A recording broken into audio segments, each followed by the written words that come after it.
Don't let it dominate you.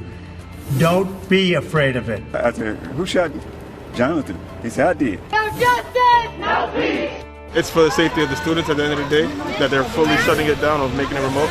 A dramatic return to the White House for President Trump. The Trump campaign released this highly produced video showing the president returning to the White House in a made-for-television moment.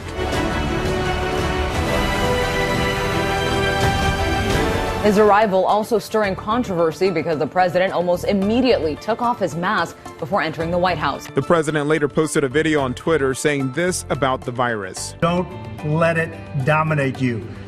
Don't be afraid of it. You're going to beat it. We have the best medical equipment. We have the best medicines. I stood out front. I led.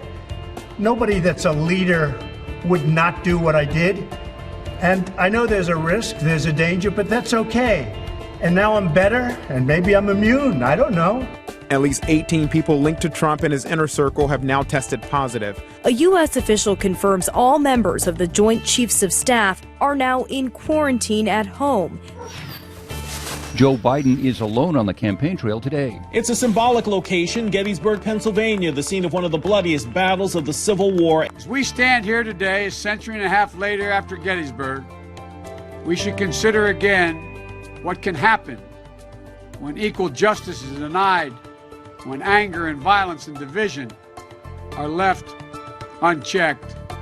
Too many Americans see our public life not as an arena for mediation of our differences, but rather they see it as an occasion for total, unrelenting partisan warfare. Instead of treating each other's party as the opposition, we treat them as the enemy. This must end. The White House is reportedly blocking strict new FDA guidelines that were aimed at boosting public trust in a coronavirus vaccine. The guidelines would make it virtually impossible for any company to be granted emergency authorization for the vaccine before Election Day. The New York Times reports the FDA is now looking at other ways to implement the guidelines. The vice presidential debate is tomorrow night. Vice President Mike Pence and Senator Kamala Harris will be seated more than 12 feet apart.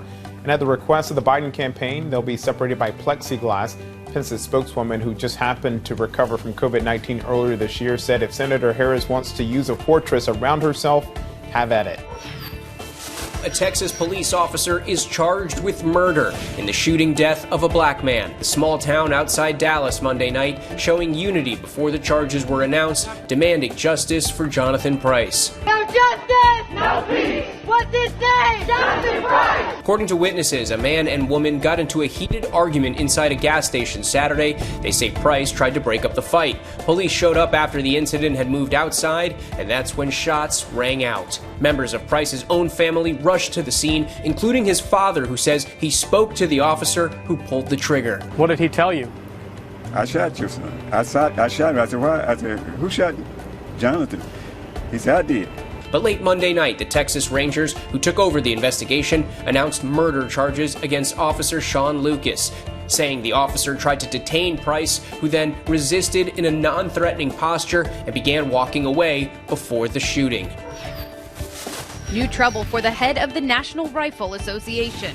The IRS is investigating Wayne LaPierre, who was paid more than $2 million a year by the NRA. LaPierre had already been charged in a civil lawsuit by the New York Attorney General with misappropriating $64 million of NRA funds. When the lawsuit was announced, the Attorney General said she was referring the matter to the IRS to decide whether LaPierre had also evaded personal taxes.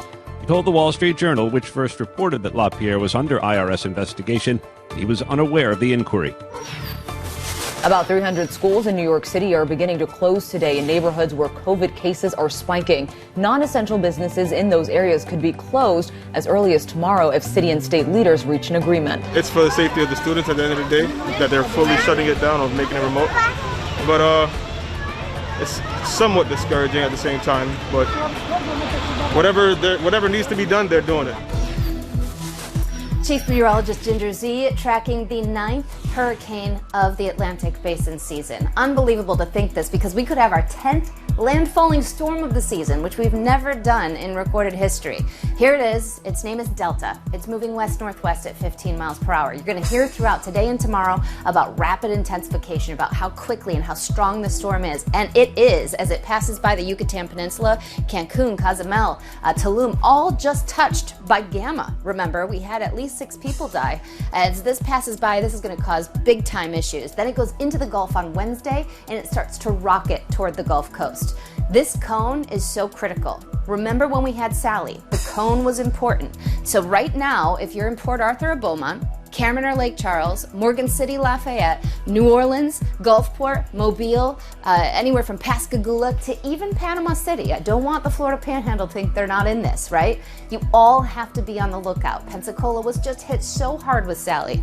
And this is the same type of storm, except it looks a little faster. Well, a lot faster than Sally was, for sure. So let's put on the American model as it passes by Wednesday afternoon on the Yucatan. This is where it'll start to gain strength. Some of the warmest waters on planet Earth are ahead of this. That is just outright fuel for this beast. And as Delta gets close on Friday night, you'll see big time impacts. Remember, the right side of the storm is where we end up seeing that push of water, the worst of the storm surge. This boot of Louisiana is not where you want that to happen. So as it's make its way in Friday night through Saturday morning, that's when we would see the biggest impact at the coast. But then rainfall goes inland. So even if you are up in northern Louisiana or parts of Tennessee, Tupelo could even pick up a couple of inches of rain, but 6 to 12 inches in that really dark red that you see there. We're going to keep fine-tuning this, and we'll bring you the latest through the week.